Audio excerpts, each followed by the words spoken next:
Yes, it's a foggy afternoon. Oras po natin sa buong Kapuluan. Alas 4:30 po ng hapon.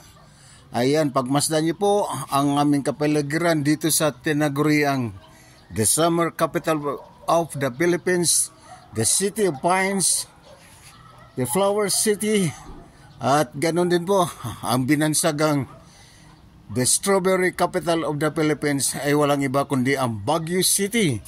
Ayan po. Hapon pa lang talagang super lamig na ng panahon dito. Tingnan nyo lang. Kanina lamang po ay kahit na isang metro ang kaharap mo, pag hindi mo ma-recognize yung boses, hindi mo makilala kung sinong kaharap mo. Sobrang kapal ng fog. Kaya kung hindi ako nagkakamali, correct me if I'm wrong, ang mga malalamig na lugar sa buong Pilipinas ay numero 1 ang lugar namin, Baguio City, at pangalawa ay ang Tagaytay City, at ang pangatlo naman ay ang Malaybalay, Bukidnon. Ayan po, yan. Pagmasdan nyo, hindi nyo na makikita yung mga bahay. Sobrang kapal ng fog. Ayan. Ito yung abang lingkod, SJS Nestor Soliva, Supremo Guro sa Natuan, White Cord. At bumabati muli ng isang magandang hapon, ay hindi maganda dahil super ginaw. Kala mo nasa loob tayo nasa loob ng freezer. Grabe. Baka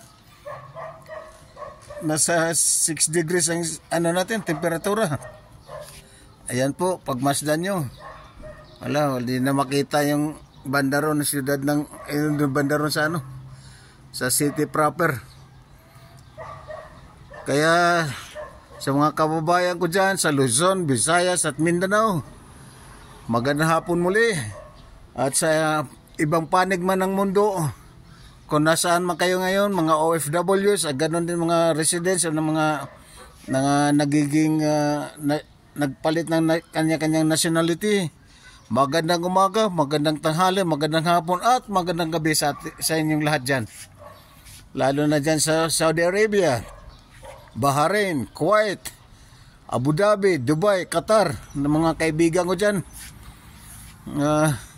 Yun dinadasal ko na naway na sa mabuting kalusugan kayong lahat, at huwag ipahintulot sa lahat ng uri ng tuksot dilang masasama, pura disgrasya at pura kapahamakan. Yan. Kaya kung nasa lowland kayo,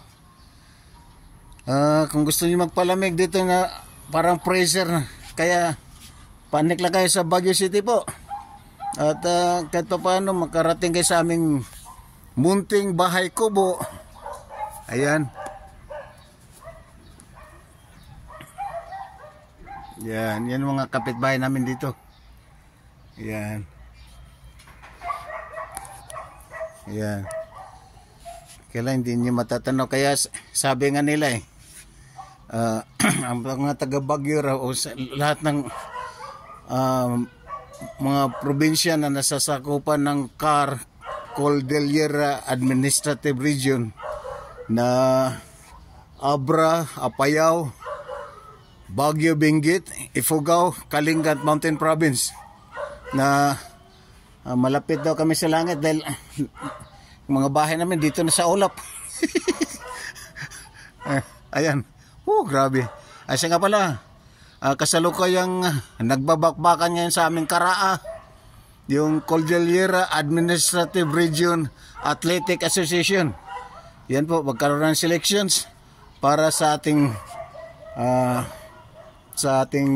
national sport or Philippine Olympics.